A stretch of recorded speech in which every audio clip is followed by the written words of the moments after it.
NEET paper leak case में अब से कुछ देर पहले बहुत बड़ी खबर आई है। पेपर लीक के मास्टरमाइंड का नाम आज सामने आ गया। एनटीए से जुड़ा केमिस्ट्री लेक्चरर ही पेपर लीक का असली सूत्रधार निकला है। टेलीविजन स्क्रीन पर हम जिस शख्स को दिखाने जा रहे हैं, गौर से देखिए। यही वो व्यक्ति है जिसने लाखों बच्चों के भविष्य से खिलवाड़ किया। इसका नाम पीवी कुलकर्णी है। पुणे के एक कॉलेज में ये केमिस्ट्री का टीचर है। सीबीआई ने आज इसे गिरफ्तार कर लिया है। सीबीआई का दावा है कि कुलकर्णी एनटीए के एग्जामिनेशन सिस्टम का हिस्सा रहा। उसका एक्सेस प्रश्न पत्रों तक था। जांच में यह बात भी सामने आई है कि इसी पहुंच का फायदा उठाकर इस शख्स ने पेपर लीक का पूरा खेल रचा है। सीबीआई का दावा है कि कुलकर्णी ने अप्रैल के आखिरी हफ्ते में अपने नेटवर्क के जरिए नीट स्टूडेंट्स को जमा किया, उनसे लाखों रुपए इकट्ठा किए, अपने घर में एक सीक्रेट कोचिंग क्लास लगाई। इस काम में उसकी मदद मनीषा वाघमारे ने की। वाघमारे भी सीबीआई की गिरफ्त में है। इस क्लास में सवाल, उनके ऑप्शन और सही जवाब बोलकर कुलकर्णी ने स्टूडेंट्स को लिखवाए। जो सवाल कुलकर्णी ने स्टूडेंट्स को लिखवाए थे, हूबहू वही सवाल नीट 2026 के इम्तिहान में पूछे गए। सीबीआई का दावा है कि इस रैकेट में कई बिचौलिए भी शामिल हैं, जो छात्रों की तलाश करते थे और पेपर के बदले उनसे मोटी मोटी रकम वसूलते। सीबीआई अब ये पता लगाने में जुट गई है कि इस नेटवर्क में कितने लोग शामिल हैं और कितने छात्रों तक ये लीक पेपर पहुंचाया गया। कुलकर्णी के घर से सीबीआई ने कई डॉक्यूमेंट्स और इलेक्ट्रॉनिक गैजेट्स जब्त कर लिए हैं। इनका फॉरेंसिक और टेक्निकल एनालिसिस किया जा रहा है।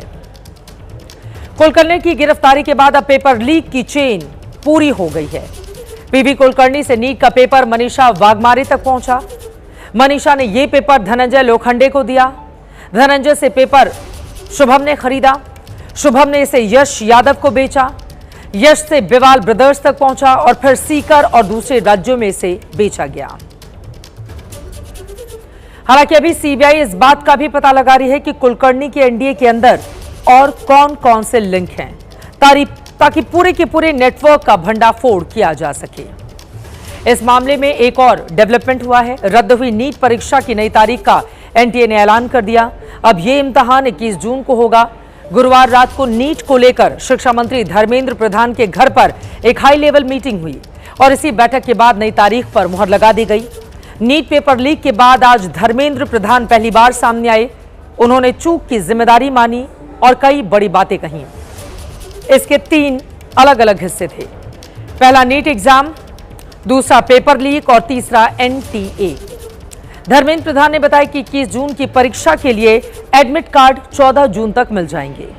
छात्रों को इस बार परीक्षा के लिए 15 मिनट ज्यादा मिलेंगे। विद्यार्थियों को सेंटर के लिए अपनी पसंद का शहर चुनने का मौका मिलेगा। इसके बाद धर्मेंद्र प्रधान ने बड़ा ऐलान किया। उन्होंने कहा कि अगले साल से नीट का एग्जाम ऑनलाइन मोड में यानी कंप्यूटर बेस्ड होगा। पेपर लीक पर प्रधान ने कहा कि असली प्रश्न पत्र के सवाल बाहर पहुंचे थे। राधाकृष्ण कमेटी की सिफारिशें लागू होने के बावजूद कमांड चेन टूटी। धांधली के खिलाफ सरकार की जीरो टॉलरेंस नीति। माफिया मेहनती बच्चों की सीट ना छीन पाए, इसीलिए पेपर रद्द किया गया। सीबीआई पेपर लीक मामले की तह तक जाएगी। और शिक्षा मंत्री की प्रेस कॉन्फ्रेंस का तीसरा और जो सबसे अहम हिस्सा एनटीए से जुड़ा रहा। उन्होंने कहा कि एनटीए के सिस्टम को मजबूत किया जा रहा है। एनटीए की कमांड योग्य व्यक्तियों के हाथों में है।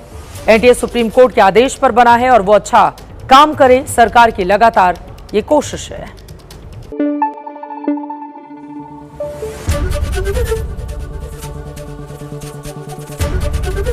एबीपी न्यूज आपको रखे आगे।